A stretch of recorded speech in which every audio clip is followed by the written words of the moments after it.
Hey everyone, welcome to my world, welcome to my life, welcome to my channel. My name is Christine and I am so glad that you are here. Hey, as I was setting up for this video, getting it together to start filming, I noticed how dark my hair is. So I pulled it back. It's also longer. And I've kind of been putting that off a little bit, getting that colored. I have a son's wedding coming up in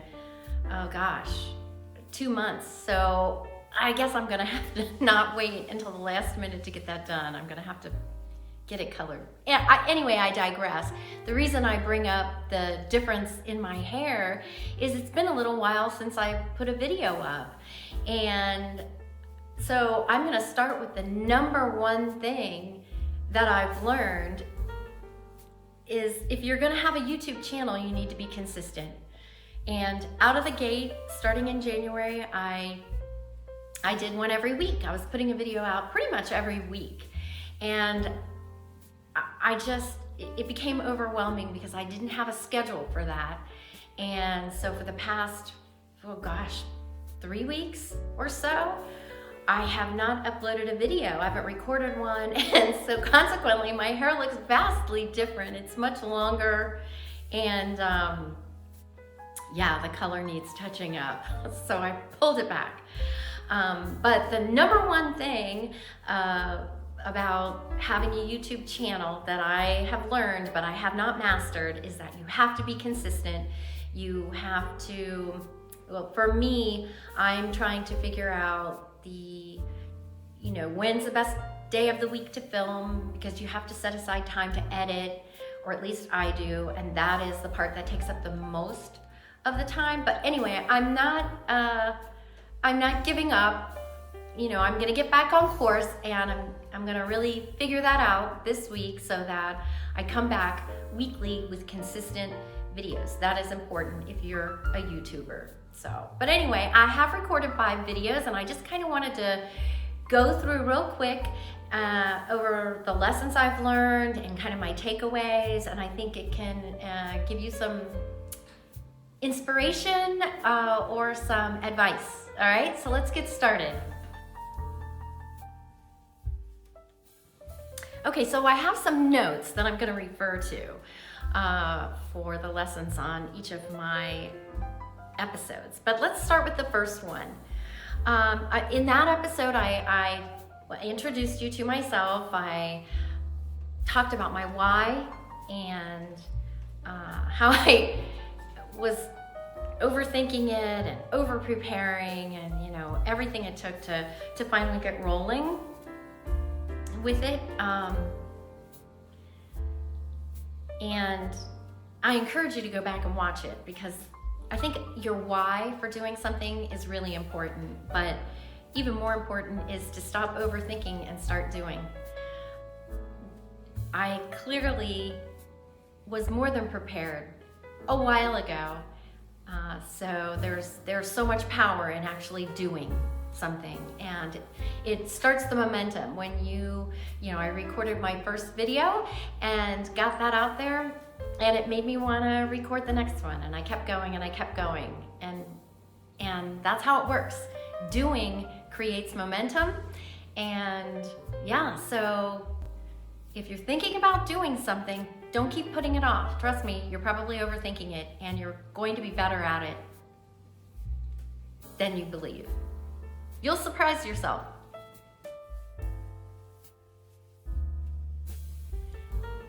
Okay, so episode 2, I talked about my copyright claim and how I disputed it, and I think I also talked about how to avoid it. And I want to make sure everyone understands it is, licensing of music or other creative things is very important. I have 2 children who are artists out on the West Coast, and so I am a supporter of them owning their creations, if you will.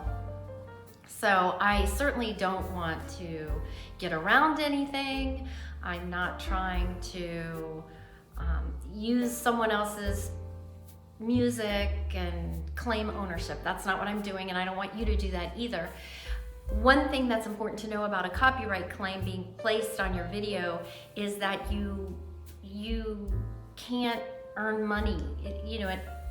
You're not earning money on that video. Not that I earn money on my videos, but that's why it's important to YouTubers, especially if their videos are monetized. You are not earning anything from that because you don't own the music.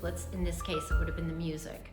One of the things you didn't know with my second episode, because I didn't go back into it on my third, but that episode, when I uploaded that second episode, it also got a copyright claim placed on it. But I disputed it because it was music that was in the public domain and was perfectly, within my right to use it. And it took a little longer for that claim to come down, but it did, because I was right, and that made me feel good. So, I didn't let that get me down. I really didn't, because, it made me feel horrible that I spent all that time on my first video, and now here it was my second one, getting another copyright claim. But I let it go. I did what I could, and I wasn't gonna let the negativity, I just needed to keep going forward. Negativity, sorry about that, can knock on your door, but you don't have to let it in. And so I just kind of let it go and, went on with recording. And you can too, no matter what you're trying to do, don't let anything get you down.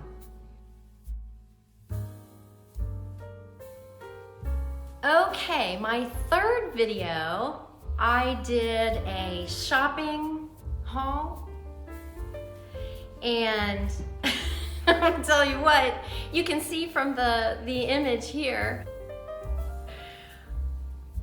that didn't look like me. I changed where I was sitting. My lighting, instead of it being, right in front of me, I had it off to the side, and those shadows, I have no words. You can see what the thumbnail looks like here, but I think that says everything. Now listen, if you're thinking of recording YouTube channels, natural light you don't need to go out and buy lighting. Natural lighting is ideal. It's just not dependable. You don't know what the weather's gonna bring. So you don't know if you're gonna have bright sunshiny days, rays of sunshine streaming in through your windows. But yeah, that was probably the most shocking thing. I was kind of proud of that one. That was my first haul, and I know that's a popular topic popular topic out there, and it was a lot of fun sharing what I'd gotten, what my plans were with them, and that was a straight cut. I mean, I recorded from beginning to end. That was just an easy film to prepare to get uploaded to YouTube. So yeah, lighting. I'm telling you, lighting is everything. Okay, on my fourth video, I was trying to get them shorter. And so what I ended up doing is I wanted to do I was modeling some kimonos because I was staying in that night. And I don't know, please go watch it and you'll understand better why I did that. But so I learned some new skills because I was filming full body. I found a location in my apartment that I thought might work. So I filmed myself modeling some kimonos, and that didn't have, I wasn't talking while I was doing that. So when I edited it, I took those individual clips and I did a voiceover. And actually not just my voice recording, but also music. So I'm really proud of myself. So who knew I could do all that until I did it? There's like this recurring theme that I have going here. Just do things, because you're gonna get better as you do them. And yeah, I added sound mixing to my repertoire. And yeah, I think it turned out okay. Okay, so my 5th video that I made, I filmed on location at a store. So I took footage at the store, and then I came home and I incorporated that into just talking about that store. And that's called B-roll. B-roll just kind of bolsters your story.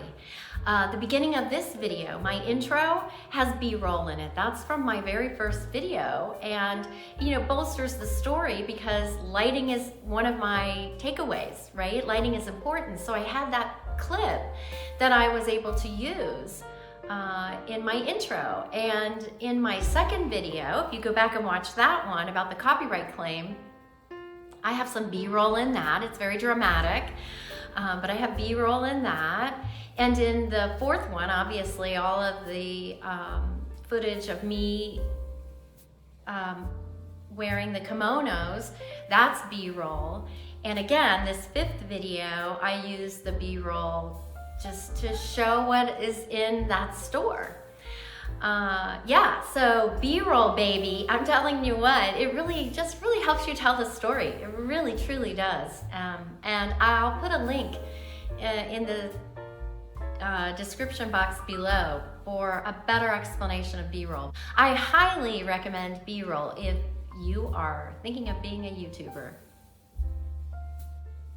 Okay, so I hope you found this video helpful, and I can't leave you without encouraging you to do what it is you would like to do. Whether it's a YouTube channel or writing or painting or traveling. I mean, there are so many things out there, and while I can't find the words to articulate them all, you know what your it is. You know what you want to do. And it's like there are two kinds of people. There are the people who say they want to do something and the people who actually do it. And I feel good about myself because I'm not in this group anymore. At least for YouTubing, I'm not in this group anymore.